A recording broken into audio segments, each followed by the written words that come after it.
एक दो नहीं बल्कि हर महीने 6 से 7 महिलाएं और युवा लड़कियां कठुए से लापता हो रही हैं।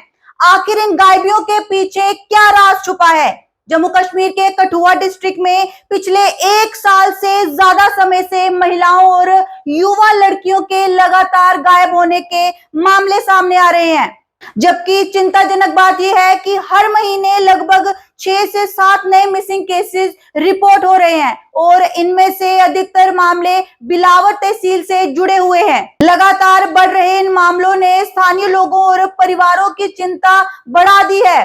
समाज के अलग अलग वर्ग इसके पीछे अलग अलग कारण बता रहे हैं, लेकिन सबका मानना है कि ये एक गंभीर मुद्दा है जिसके लिए तुरंत और प्रभावी कदम उठाए जाने की जरूरत है। 20 मई 2026 को चक सरदार देसा सिंह कठुआ की 18 वर्षीय तंशिका कट्टल अपने घर से लापता हो गई। इस संबंध में उसके पिता विनोद कुमार ने पुलिस स्टेशन कठुआ में रिपोर्ट दर्ज करवाई। इसी तरह 27 अप्रैल को बिलावर के दीवाल गांव की 32 वर्षीय नेहा राजपूत अपने घर से गायब हो गई, जबकि बसोली की 34 वर्षीय पिंकी 13 मई को स्कूल गई थी लेकिन वापस घर नहीं लौटी।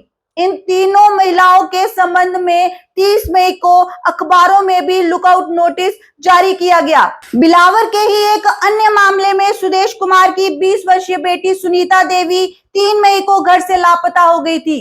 पुलिस और परिवार के प्रयासों के बावजूद उसका कोई पता नहीं चल सका, जिसके बाद अखबारों में लुकआउट नोटिस प्रकाशित किया गया। मिसिंग महिलाओं की सूची यहीं तक सीमित नहीं है।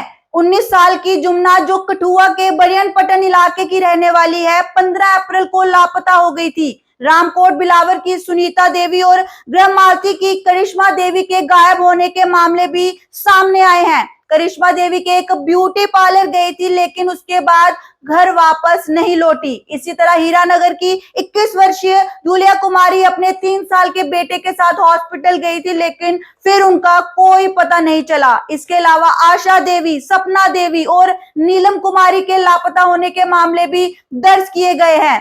पुलिस सोर्सेस का कहना है कि कई मामलों में लापता महिलाओं को ढूंढकर उनके परिवारों के साथ मिला दिया गया है। हालांकि अब भी कई महिलाओं का कोई सुराग नहीं मिल पाया है। स्थानीय लोगों का मानना है कि पहाड़ी और दूर दराज इलाकों की लड़कियां अक्सर कुछ असामाजिक तत्वों के झांसे में आ जाती हैं। बसोली के एक बुजुर्ग ग्रामवासी महादेव सिंह ने कहा कि कुछ लोग मासूम लड़कियों को बहला फुसलाकर उनका शोषण करते हैं। लगातार बढ़ते इन मामलों ने कठुआ डिस्ट्रिक्ट में सुरक्षा और कानून व्यवस्था को लेकर गंभीर सवाल खड़े कर दिए हैं। लोगों ने प्रशासन और पुलिस से इस पूरे मामले की गहराई से जांच करने और प्रभावी कदम उठाने की मांग की है। आप लोगों की इस वीडियो पर क्या राय है, जरूर कमेंट बॉक्स में लिखिए और देखते रहे द मैंडेट। मुझे शिल्पा ठाकुर को दीजिए इजाजत। नमस्कार।